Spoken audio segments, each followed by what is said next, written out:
Cuba fires upon a U.S. vessel in Cuban waters, killing 4. How will this affect already strained relations between the two countries? With his take, Florida Congressman Carlos Gimenez. Thank you so much for being with us, Congressman. I want to start with this incident in Cuba. I mean, Cuban border guards fired on and killed 4 people aboard a Florida-registered speedboat this week, wounding 6 others. Now, Cuba claims the passengers were armed Cuban Americans attempting to infiltrate the island. This comes as the Trump administration has virtually cut off all oil shipments to Cuba. First of all, Congressman, you're a member of the Homeland Security and House Armed Services Committee. What do we know about what happened, and do you believe they were trying to infiltrate the country? I'm not sure what they were trying to do, but I know that some of the information given by the Cuban authorities already is false. One of the names that they've given is either dead or on the boat is actually here in the United States, and he's fine. And so he doesn't know what they're talking about. He does know a lot of the people that have been named in that incident. The other thing, it wasn't a speedboat. It was a 24-foot open fisherman with a 300 horsepower engine on it. That is not a speedboat. That's just basically a fishing boat that many of us here in South Florida have. They changed their story that it was a human smuggling operation, and now it's an infiltration operation. So again, I think Secretary of State Marco Rubio had it right. We're going to have to do our own investigation to figure out exactly what happened. We need to talk to those 6 individuals that are being held by the Cuban authorities. Supposedly they're injured and they're being given medical help.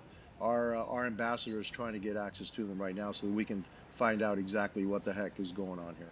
Congressman, you called this a massacre. I mean, Cuba's Interior Ministry says that the men on that Florida-registered boat fired first and were there to conduct terrorism.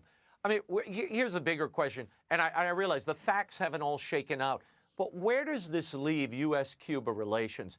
And is there a risk that this could provoke or encourage more violence against American citizens in these waters?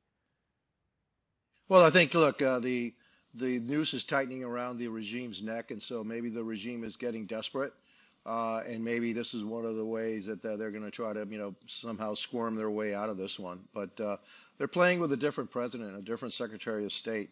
We've seen this movie before. We've seen what the Cuban regime has tried before, tried to squirm away, try to survive somehow. And I don't think it's going to happen this time with Secretary of State Rubio and President Trump. So is it a harbinger of things to come? Maybe.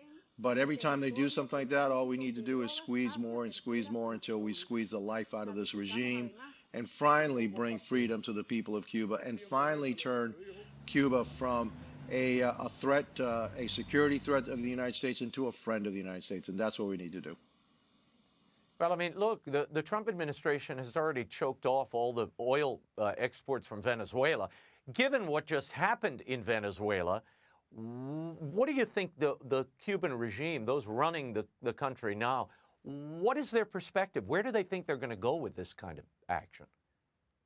Well, I think they're going to try to do the same thing they've done for the last 65 years, wait us out. And so what they do is they try to survive and then hope for a different administration that will then ease sanctions, et cetera, and give them an opportunity to breathe. The problem this time is that it used to be that the world would give relief to Cuba by extending credit, et cetera, but Cuba hasn't paid their debts. And so the world is now tired of giving Cuba all these gifts and loans and never getting paid back. So they're at the end of their rope.